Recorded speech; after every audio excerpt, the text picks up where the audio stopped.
মাননীয় সদস্য জনাব মোহাম্মদ মকবুল হোসেন, পাবনা ৩। সম্পূরক প্রশ্ন করুন। মাননীয় স্পিকার, আপনাকে ধন্যবাদ।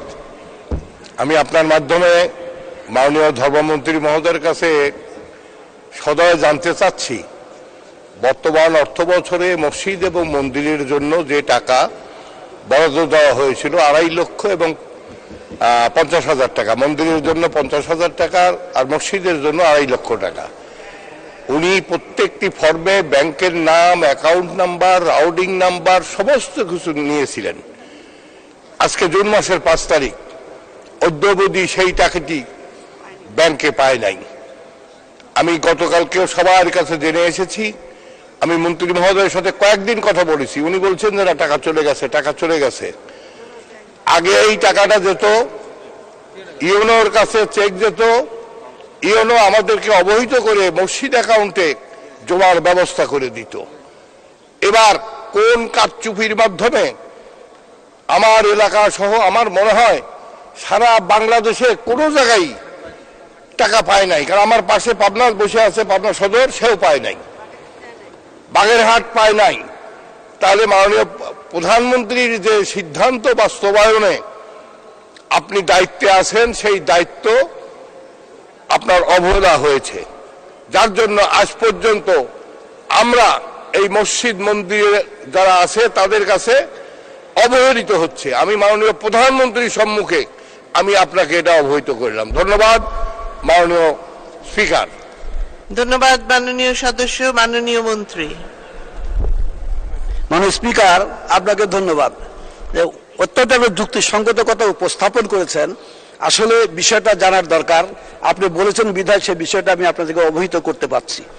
আমাদের দ্বাদশ জাতীয় সংসদ নির্বাচন যখন হয় তার আগে মাননীয় প্রধানমন্ত্রীর নেতৃত্বে বলেছেন, নির্বাচন সামনে, তোমরা প্রত্যেকটা স্ব উপজেলার বা আমাদের মেম্বার অফ পার্লামেন্ট যারা আছেন তাদের এই টাকাটা তোমরা দিয়ে দাও।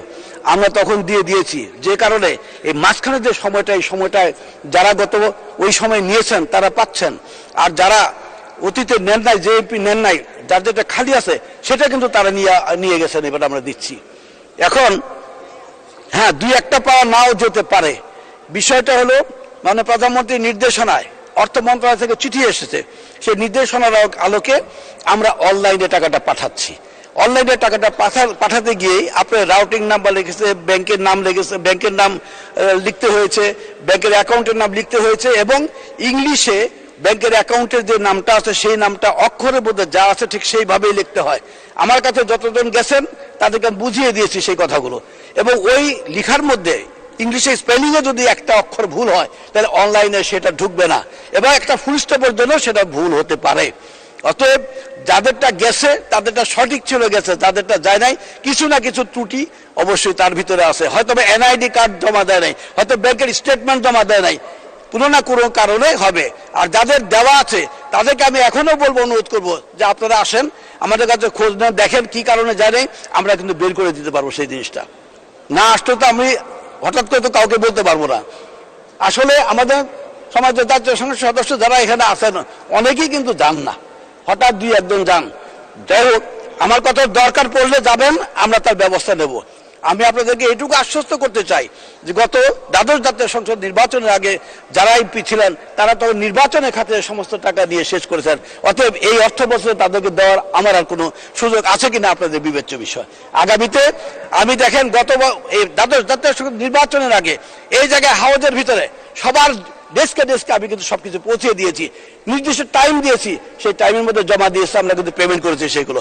আপনাদের ইনশাআল্লাহ আল্লাহ যদি আমাকে বাঁচায় রাখে, আপনারা বেঁচে থাকেন, অবশ্যই আগামী আমাদের যে বাজেট হচ্ছে, বাজেটের পরে আমরা অগাস্ট মাসের শেষ থেকে শুরু করব। অগাস্ট সেপ্টেম্বর 2 মাসে ফর্ম দেব, এবং অক্টোবর নভেম্বর ডিসেম্বরে আমরা টাকা দিয়ে শেষ করব। কেন আমরা শেষ করবো এই কারণটা বলতে চাই। ডিসেম্বরের পরে হজের কাজে আমাদেরকে ঝাঁপিয়ে পড়তে হয়, এবং খুব সেন্সিটিভ বিষয়, যে হজ অনেক সময় অনেক কিছু হয়।